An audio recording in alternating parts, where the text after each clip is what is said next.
ठीक है, अभी तक हम मैग्नीट्यूड की बात करते थे, अभी हम बात करेंगे Coulomb's law in vector form. Coulomb's law in vector form में हमने कूलम्स लॉ को कैसे एक्सप्रेस करना है, कैसे हम डायरेक्शन को एक्सप्रेस करेंगे, आल्टो वो सिर्फ डायग्राम से ही रिप्रेजेंट करेंगे। जब भी फोर्स फाइंड करनी होगी तो फोर्स का मैग्नीट्यूड ही फाइंड करना है, राइट। तो यहाँ हम डायरेक्शन की बात करेंगे फोर्स की। So we study Coulomb's law in vector form. Suppose हमारे पास दो पार्टिकल्स हैं, एक का चार्ज है Q1 और दूसरे का चार्ज है Q2, और इन दोनों के बीच का जो डिस्टेंस है वो है R। ठीक है, सिंप्लिसिटी के लिए हम ये अज्यूम कर लेते हैं कि दोनों चार्जेस पॉजिटिव हैं। ठीक है, फिर मैं एक पॉजिटिव और एक नेगेटिव लेके भी बता दूंगा फाइनली कंक्लूजन। ठीक है, अभी हम पॉजिटिव ले रहे हैं just to make the thing simple. We have two positive charges Q1 Q2, और ये दोनों जो हैं they are separated by a distance R। इन दोनों के बीच में डिस्टेंस कितना है, R। ठीक है, दोनों पॉजिटिव अगर हैं, दोनों एक दूसरे के ऊपर फोर्स लगाएंगे। Let F12 is the force on Q1 due to Q2, and F21 is the force on Q2 due to Q1। Suppose F12 एक फोर्स है जो Q1 के ऊपर लग रही है, किसके कारण? देखो, जब हमारे पास दो चार्जेस हैं तो दोनों चार्जेस एक दूसरे के ऊपर फोर्स लगाएंगे। ऐसा नहीं है कि फोर्स एक ही चार्ज के ऊपर लगेगी। F12 is the force on Q1 due to Q2 and F21 is the force on Q2 due to Q1।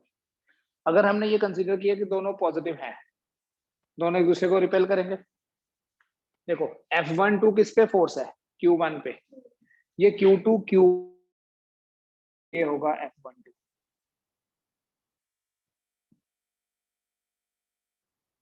ये F12 की डायरेक्शन।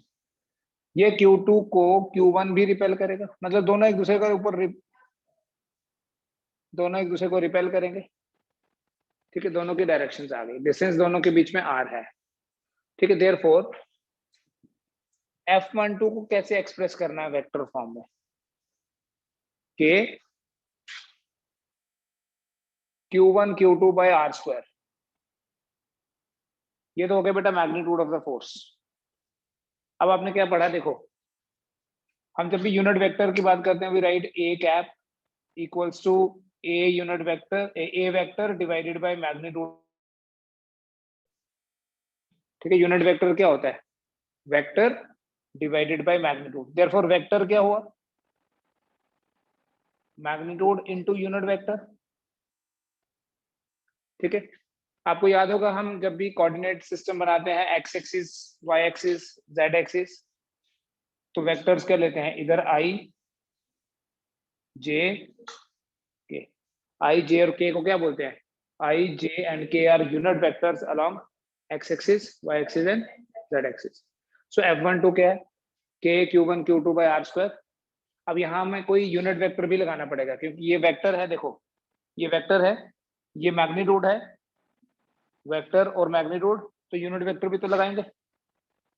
अभी कभी भी ऐसा नहीं लिख सकते आप A vector is equal to 3, तो आपको यहाँ कुछ लिखना पड़ता है आई जे के कुछ भी, क्योंकि सिर्फ वेक्टर को आप किसी वेक्टर के बराबर ही पुट कर सकते हो। एक तरफ वेक्टर है, दूसरी तरफ तो स्केलर है, दूसरी तरफ तो मैग्नीट्यूड है। तो हम अपनी मर्जी से कोई यूनिट वेक्टर यहाँ चूज कर लेंगे। जैसे मैं यहाँ रख लूंगा R21। R21 ही क्यों लिया? क्योंकि मैंने ऐसा यूनिट, ये बेसिकली देखो, अगर आप लॉजिक समझो, इस यूनिट वेक्टर की जो डायरेक्शन है, इस यूनिट वेक्टर की डायरेक्शन और इस वेक्टर की डायरेक्शन सेम होती है। मतलब यूनिट वेक्टर वेक्टर की ही डायरेक्शन देता है। तो हम एक ऐसा यूनिट वेक्टर ले लें जो Q2 से Q1 की तरफ हो, क्योंकि फोर्स की डायरेक्शन देखो Q2 से Q1 की तरफ है। आल्दो नाम में कुछ रखा नहीं है, बट थोड़ा सा कन्वीनियंट हो जाएगा। अगर मैं R21 लिखूंगा तो इसको कैसे जस्टिफाई करूंगा? Here R21 is a unit vector directed from Q2 to Q1। R21 क्या है? एक यूनिट वेक्टर है जिसकी डायरेक्शन Q2 से Q1 की तरफ है। एंड F21 क्या होता है? सिमिलरली F21 को क्या लिखेंगे? K Q1 Q2 by R square R12, ठीक है। R12 क्या है? Again A unit vector,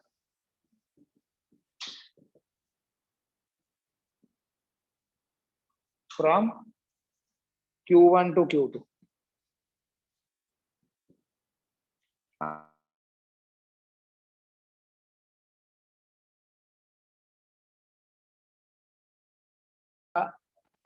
I इसको बोलता माइनस आई, लेकिन हम I J और K तब लिखते हैं जब हम श्योर होते हैं कि डायरेक्शन हमें 100% पता है कि ये एक्स एक्सिस ही है, ठीक है। हम यूनिट वेक्टर का नाम यहाँ कुछ भी रख सकते थे, इसको मैं एक्स बोल देता, इसको वाई बोल देता, बट हम कन्वीनियंटली ऐसा नाम रख रहे हैं जिसको आप इजिली रिमेंबर कर सकें, सो दैट जब हमारे पास दो से ज्यादा चार्जेस हों तो आप खुद गैस करें कि इस यूनिट वेक्टर का नाम क्या होना चाहिए। R21 लिखा है तो R21 का मतलब क्या है? 2 से 1 की तरफ। R12 लिखा है मतलब 1 से 2 की तरफ, क्योंकि जो फोर्स की डायरेक्शन है बेसिकली वही यूनिट वेक्टर की डायरेक्शन है। बेसिकली यहाँ मैंने आपको लॉजिक बताया, वेक्टर और यूनिट वेक्टर की सेम डायरेक्शन होती है, तो यूनिट वेक्टर का इंपॉर्टेंस ही यही है। अगर आपने 11th में वेक्टर्स पढ़ा हो, यूनिट वेक्टर का इंपॉर्टेंस ही यही है, unit vector tells about the direction. चलिए आगे फिर, उसके बाद देखो, अगर आप यहाँ देखें, ये जो दोनों आपको यूनिट वेक्टर दिख रहे हैं R12 और R21, इन दोनों यूनिट वेक्टर्स की देखो, यूनिट वेक्टर होता क्या है? एक ऐसा वेक्टर जिसका मैग्नीट्यूड 1 हो, तो कोई भी यूनिट वेक्टर हो, चाहे I चाहे J चाहे K चाहे कुछ भी आर्बिट्ररी, मैग्नीट्यूड 1 होता है हमेशा। इन दोनों यूनिट वेक्टर्स की देखो, एक की डायरेक्शन 1 से 2 की तरफ है, एक की 2 से 1 की तरफ है, मैग्नीट्यूड दोनों का 1 है लेकिन डायरेक्शंस दोनों के अपोजिट है, so we say here R12 equals to minus of R21, ठीक है। दोनों डायरेक्शंस अपोजिट है, सो माइनस साइन, देयरफॉर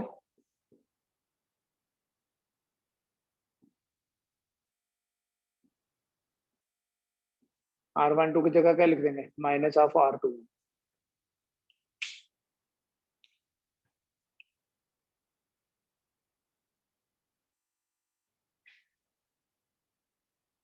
ठीक है, फिर आप इस माइनस साइन को साइड पे बाहर रख लो,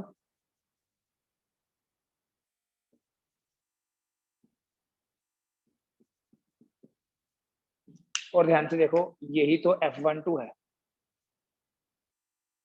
सो आपके पास ये फाइनल रिजल्ट बनेगा F21।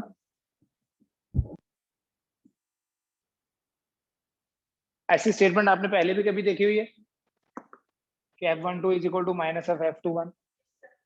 This is called Newton's third law of motion.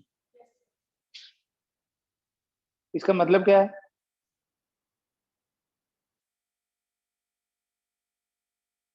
इसका मतलब यह है कि दोनों फोर्सेस जो हैं, इन दोनों का मैग्नीट्यूड बराबर है बट दोनों की डायरेक्शंस अपोजिट हैं। वो बेसिकली इसलिए क्योंकि दोनों यूनिट वेक्टर्स अपोजिट डायरेक्शन में हैं, तो दोनों अगर एक दूसरे को रिपेल करेंगे, they are pushing away from each other, ठीक है। तो away from each other opposite direction is वही, that is why we have got this negative sign. तो सिंपली आप ये कंक्लूजन निकालोगे कि जितनी फोर्स, अगर हमारे पास दो ही चार्जेस हैं, जितनी फोर्स Q1 Q2 पे लगाता है, Q2 भी उतनी ही फोर्स Q1 पे लगाता है लेकिन अपोजिट डायरेक्शन में। और ये तो हमने पॉजिटिव चार्जेस लेके पढ़ा, अगर हम नेगेटिव ले लें दोनों, या एक पॉजिटिव और नेगेटिव ले लें, तब भी जो फोर्सेस होंगी उनका मैग्नीट्यूड बराबर होगा। The forces are of equal magnitude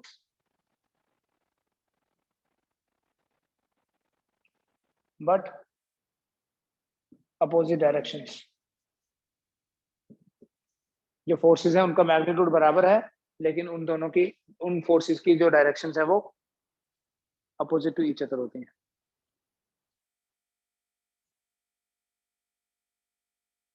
The forces are of equal magnitude but opposite directions.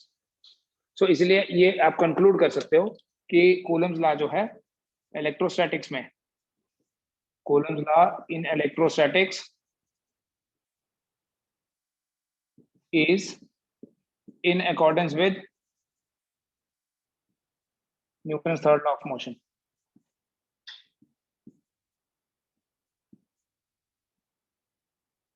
Electrostatics में कूलम्ब लॉ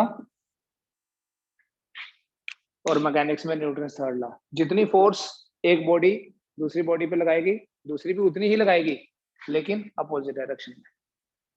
ठीक है, इसको बोलते हैं इक्वल एंड अपोजिट पेयर्स। जो फोर्सेस हैं they exist in equal and opposite pairs. ऐसा नहीं है कि एक दूसरे पे लगाएगा, जितनी एक ने दूसरे पे लगाई दूसरा भी उतनी ही लगाएगा। जैसे अगर आपसे पूछा जाए कि इन दोनों फोर्सेस का मैग्नीट्यूड कितना होगा, सॉरी मैग्नीट्यूड की रेशियो कितनी होगी, मैग्नीट्यूड की रेशियो 1:1 होगी। ठीक है, F12 और F21 के जो रेशियो है दैट इज 1:1। 1:1 बोलो या 1 बोलो। ठीक है, ये मतलब है इक्वालिटी साइन का। लेकिन फोर्सेस की जो डायरेक्शंस है वो हमेशा हर केस में एक दूसरे से अपोजिट ही होंगी, चार्जेस की नेचर कैसी भी हो, चाहे दोनों पॉजिटिव हो, चाहे एक पॉजिटिव और एक नेगेटिव हो। देखना कैसे बेटा, अगर आपके पास दोनों पॉजिटिव चार्जेस हैं, जैसे अभी हमने केस लिया, दोनों एक दूसरे को रिपेल करेंगे, दोनों नेगेटिव हैं तब भी यही होगा। अगर मैं यहीं पे माइनस कर दूं तब भी ऐसे रही। पॉजिटिव का तो पहले से ही बनाया आपने। अब देखो, अगर मैं एक पॉजिटिव ले लूं और एक चार्ज नेगेटिव लूं, अब फोर्सेस की डायरेक्शन देखो, Q2 जो है Q1 को अट्रैक्ट करेगा, तो Q2 को Q1 भी तो अट्रैक्ट करेगा, रिपेल नहीं अट्रैक्ट, दोनों एक दूसरे को अट्रैक्ट करेंगे। अब बताओ दोनों फोर्सेस की डायरेक्शन सेम है कि अपोजिट है? दोनों फोर्सेस की डायरेक्शन अभी भी अपोजिट है। एक लेफ्ट की तरफ जा रहा है, एक राइट की तरफ जा रहा है, तो सेम कैसे हुई? एक दूसरे की तरफ जा रहे हैं तो अपोजिट डायरेक्शन में तो हुई। एक को देखो ना, एक इधर जा रहा है, दूसरा इधर जा रहा है, सेम डायरेक्शन नहीं हुई ना। हमेशा चार्जेस के ऊपर जो फोर्सेस लगेंगी उन फोर्सेस का मैग्नीट्यूड सेम होगा। ठीक है, आपस में इसको बोलते हैं mutually the forces exist in equal and opposite pairs mutually. ये नहीं है कि Q1 Q2 पे लगाए और Q2 नहीं लगाए। अगर Q1 ने Q2 पे फोर्स लगाई है तो Q2 भी Q1 पे फोर्स लगाएगा। ठीक है, एक छोटा सा और मैं आपको लॉजिक बताता हूँ। देखो, अगर दो चार्जेस का प्रोडक्ट 0 से बड़ा है, if product of two charges is greater than 0, दो चार्जेस का प्रोडक्ट अगर 0 से बड़ा है, तो बताओ उनके बीच में जो फोर्स है वो अट्रैक्टिव होगी या रिपल्सिव होगी? हाँ, देन फोर्स इज अट्रैक्टिव और रिपल्सिव। दो चार्जेस का प्रोडक्ट 0 से बड़ा होने का मतलब है दो चार्जेस का प्रोडक्ट जो है वो पॉजिटिव है। पॉजिटिव कब होता है? जब या तो दोनों ही पॉजिटिव हों या दोनों नेगेटिव हों, तभी आएगा ना पॉजिटिव। अगर दोनों पॉजिटिव हों तब भी 6, दोनों नेगेटिव हों तब भी 6 आया, मतलब पॉजिटिव ही आया, ग्रेटर देन 0 ही आया। दोनों पॉजिटिव हो गए तब भी रिपल्शन होगी, दोनों नेगेटिव होंगे तब भी रिपल्शन ही होगी। तो इसका मतलब अगर आपको कभी दो चार्ज का प्रोडक्ट 0 से बड़ा दिखा तो इसका ये मतलब होगा कि इन दोनों चार्जेस के बीच में रिपल्शन है, अट्रैक्शन नहीं, उन दोनों चार्जेस के बीच में रिपल्शन है।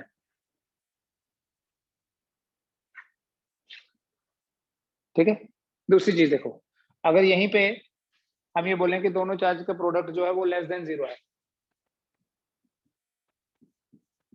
अगर दोनों चार्ज का प्रोडक्ट 0 से कम है, तब फोर्स कैसी है? दो चार्ज का प्रोडक्ट 0 से कम कब होता है? प्रोडक्ट 0 से कम जब एक पॉजिटिव हो और दूसरा टर्म नेगेटिव हो। तो प्रोडक्ट 0 से कम है, इसका मतलब F इज अट्रैक्टिव। दोनों चार्ज के बीच में जो फोर्स है वो अट्रैक्टिव होगी। तो दो चार्ज के बीच में फोर्स अट्रैक्टिव या repulsive basically product of charges पे डिपेंड करते हैं।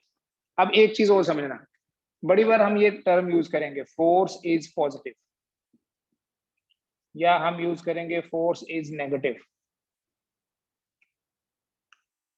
ठीक है, अगर हम कभी फोर्स को भी पॉजिटिव या नेगेटिव बोल रहे हैं तो पॉजिटिव फोर्स हम बोलते हैं रिपल्शन को,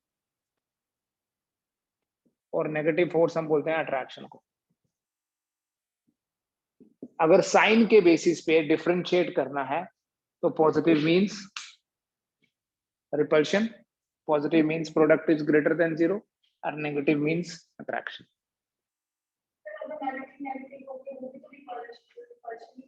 तो नेगेटिव और नेगेटिव का प्रोडक्ट भी तो ग्रेटर देन जीरो होता है।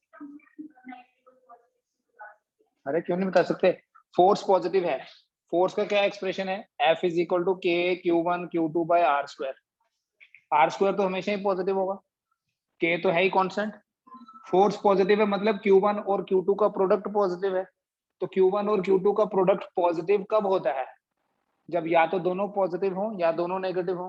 दोनों पॉजिटिव होंगे तब भी रिपल्शन होगी, और दोनों नेगेटिव होंगे तब भी तो उनके बीच में रिपल्शन ही होगी। सो बेसिकली जो फोर्स का साइन बोलते हैं ना प्लस या माइनस, वो इसके बेसिस पे बोलते हैं Q1 और Q2 का जो प्रोडक्ट है।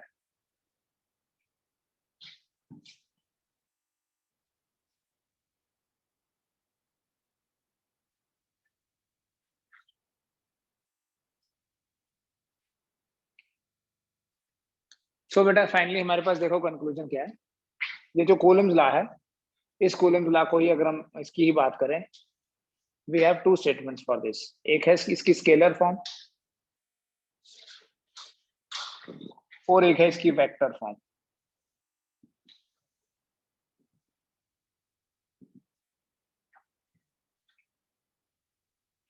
हम जितने भी न्यूमेरिकल्स करेंगे दो चार्ज के बीच में फोर्स का मैग्नीट्यूड फाइंड करने के लिए स्केलर फॉर्म के बेसिस पे करते हैं। So we write F equals to K Q1 Q2 by r square.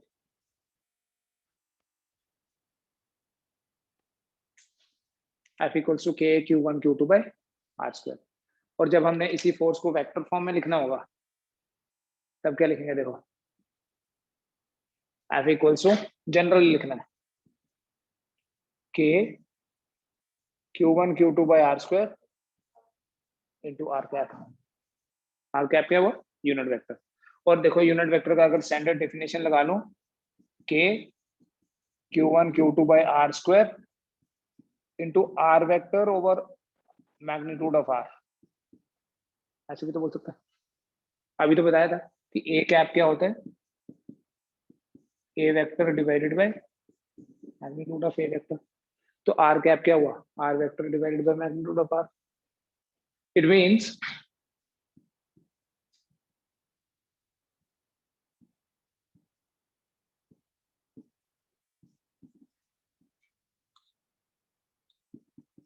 F equals to K Q1 Q2 by R cube into R vector.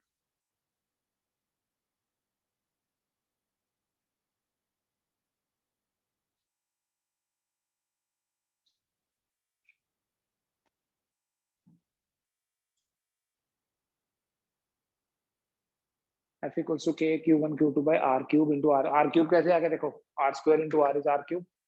R vector is as it is.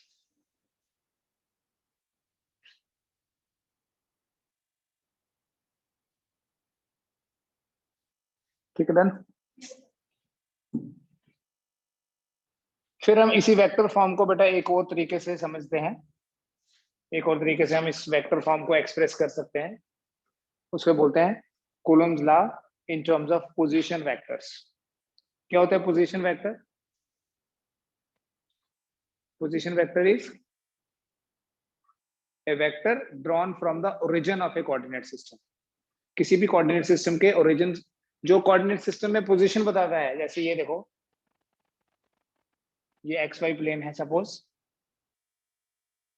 And here we have point P. O से लेके point P तक अगर मैं एक vector draw कर लूं, R1 से अगर रिप्रेजेंट करूं, तो मैं बोलूंगा R1 is equal to OP vector, it is position vector of P. अब अगर यहीं पे एक चार्ज है Q1, तो बोलेंगे R1 is position vector of Q1। ठीक है, सो क्या डिस्कस करते हैं बेटा? कूलम्स लॉ ही डिस्कस करेंगे। Coulomb's law in terms of position vector.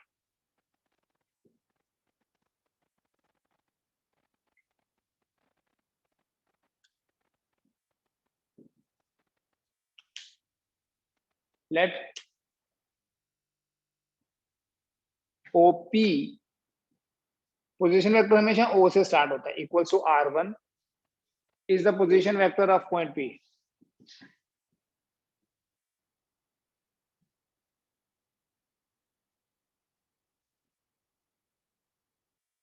and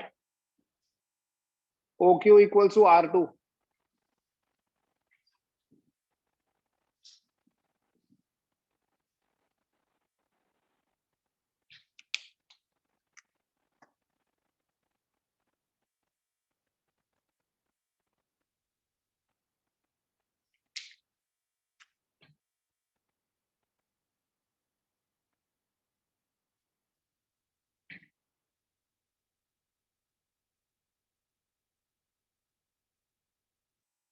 कभी भी कोऑर्डिनेट सिस्टम में आप ओरिजिन से जो वेक्टर ड्रॉ करते हो, जहां तक भी गया वो, जैसे ये पॉइंट P तक गया, इसे बोलेंगे position vector of point P। ये Q तक गया, इसे बोलेंगे position vector of point Q।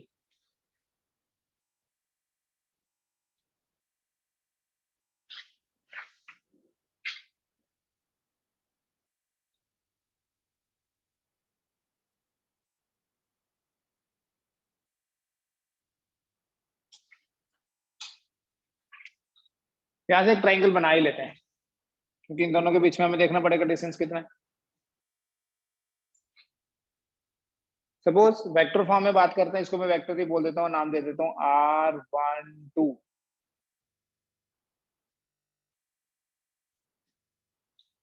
ठीक है, देखो Q1 के ऊपर Q2 और Q2 के ऊपर Q1 फोर्स लगा रहा है। लेट अस सी कि ये फोर्सेस का डायरेक्शन कैसा है।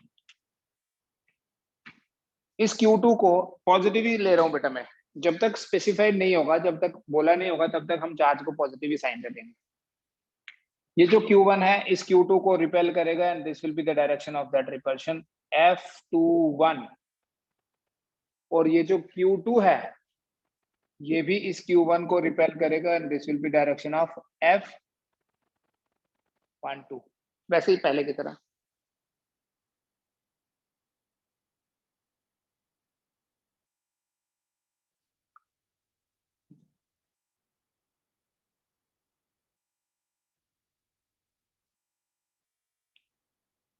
ठीक है, हो गया। तो अगर किसी एक फोर्स को एक्सप्रेस करना है, या F12 को या F21 को, like the force acting on Q2 due to Q1 is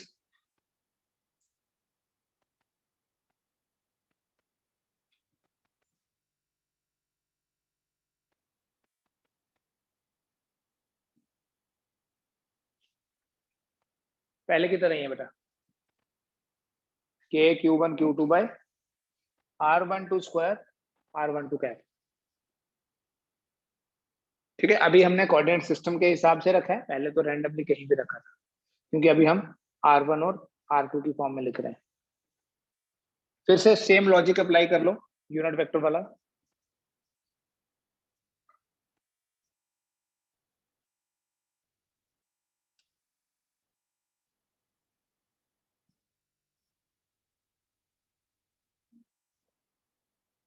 ठीक है, वही जो मैंने अभी भी आपको थोड़ी देर पहले बताया था।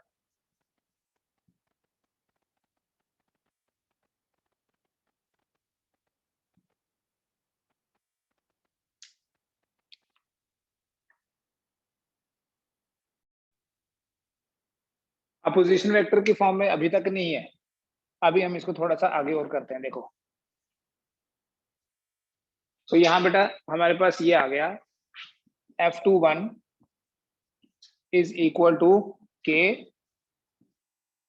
Q1 Q2 by R12 cube R12 vector. ठीक है, यही स्टेटमेंट मैंने उठा के फिर से यहाँ लिख दी। अब देखो, अभी आपको वेक्टर्स का कॉन्सेप्ट यहाँ थोड़ा यूज करना पड़ेगा। Now apply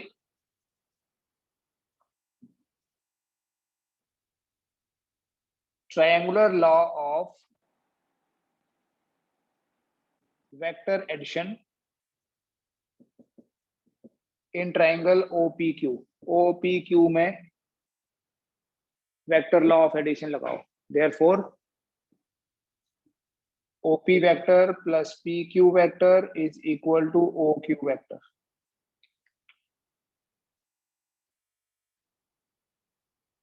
OP plus PQ is OQ। ये जो OP वेक्टर है it is R1 vector plus PQ is R12, it is equal to OQ that is R2। यहां से देखो R12 क्या बना,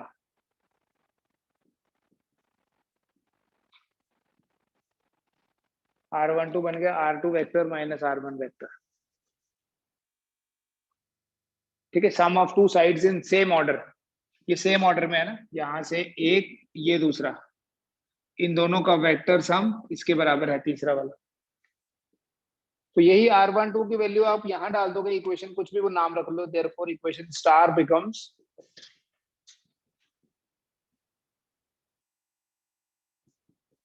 F21 equals to K Q1 Q2 divided by R12 cube. तो लिखो R2 minus R1 cube into R12 vector है ना, ये लिख देना। बस यही है, ये स्टेटमेंट जो है इसमें आपको डिस्टेंस नहीं दिख रहा है, इसमें आपको R1 और R2 दिख रहे हैं, इसलिए इसे बोलते हैं Coulomb's law in terms of position vectors. फिर बेटा नेक्स्ट हम मल्टीपल चार्जेस के बीच में फोर्स फाइंड करते हैं। दो से ज्यादा अगर चार्जेस हों तो उसके लिए हम यूज करते हैं, इसके न्यूमेरिकल्स भी करने हैं हमने, उसके लिए हम यूज करते हैं। मैं स्टेटमेंट बता देता हूं आज, superposition principle.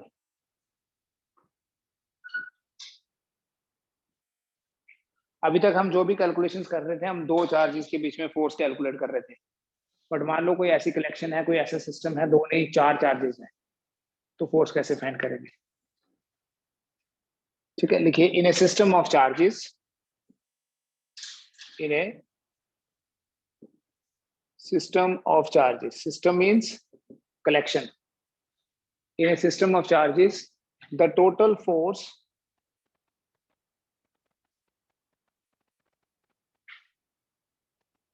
acting on a particular charge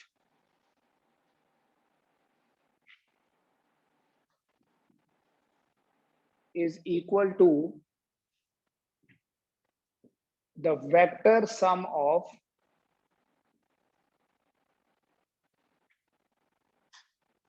all the forces, a vector sum of forces acting on it due to all other charges।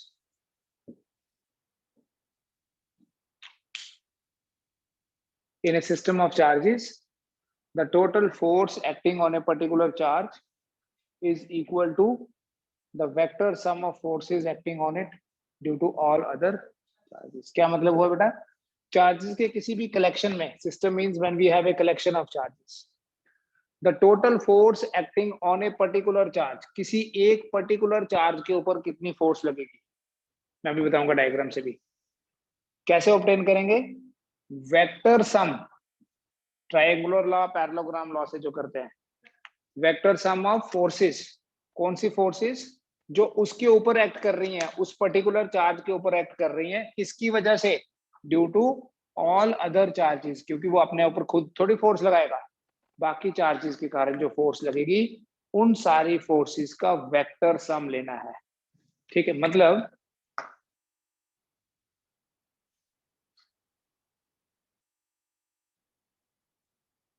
Suppose करो एक पार्टिकल का चार्ज है Q1, दूसरा पार्टिकल है इसका चार्ज है Q2, तीसरा पार्टिकल है इसका चार्ज है Q3, there is another particle ऐसे Qn है,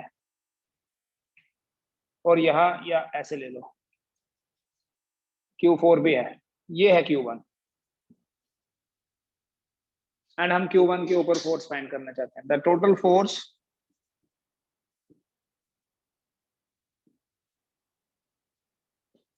acting on Q1 is F1 equals to F12। देखो पहले स्टेटमेंट समझना।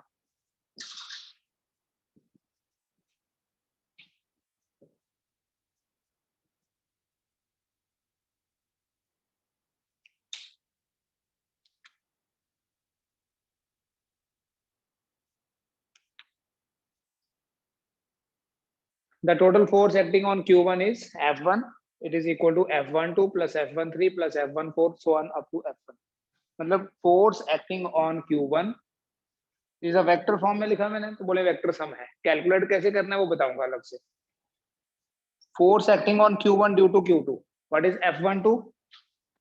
Force acting on Q1 due to Q2। What is F13? Force on 1 due to 3। F14 force on 1 due to 4 and F1n क्या हुआ? Force on Q1 due to Qn। देखो again numericals में तो हम positive या negative कुछ भी ले सकते हैं, बट यहाँ just to make the thing simple हम सारे चार्जेस को पॉजिटिव लेते हैं। बेटा एक बार देखना पहले वेक्टर फॉर्म का मतलब क्या है।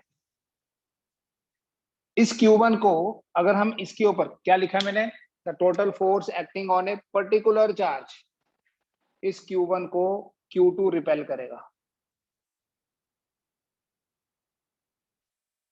तो ये होगी रिपल्शन की डायरेक्शन।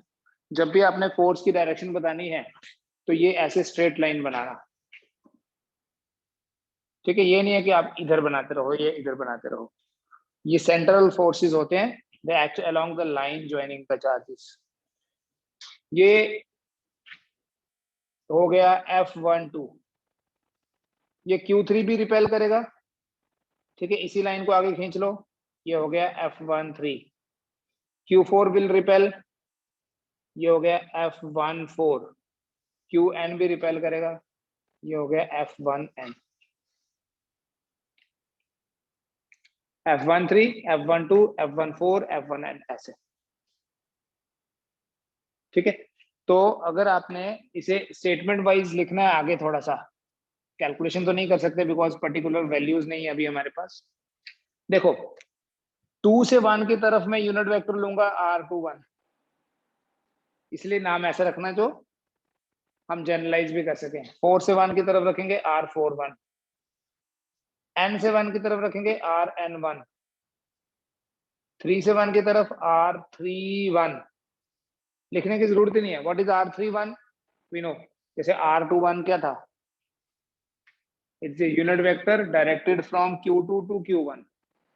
R31 क्या हुआ, unit vector from Q3 to Q1, ठीक है। तो F1 क्या बनेगा, K Q1 Q2 by R21 square R21 cap, K Q1 Q3 by R31 square R31 cap, K Q1 Q4 by R41 square R41 cap, so on K Q1 Qn by Rn1 square Rn1 cap। ये statement है बेटा। अब इस statement को कैसे use करना है वो कल न्यूमेरिकल्स करेंगे, इतना करके आना लेकिन आज। तो यहाँ से आप इसको थोड़ा सा और आगे करना है तो करने को कर सकते हो। आप लिख सकते हो F1 is equal to K into Q1 Q2 by R21 square R21 cap, Q3 by R31 square R31 cap, Qn by Rn1 square Rn1 cap, ठीक है। स्टेटमेंट को यूज करना सीखेंगे हम इन टुमारोज क्लास, ठीक है। इतना देखो एंड एक बार रिव्यू करके आना 11th वाला ट्रायंगुलर लॉ और वेक्टर लॉ ऑफ एडिशन जो है आपने पढ़ा हुआ, पैरेललोग्राम लॉ, उसकी स्टेटमेंट। नहीं तो मैं वहीं से स्टार्ट करूंगा इनफैक्ट पहले, ठीक है।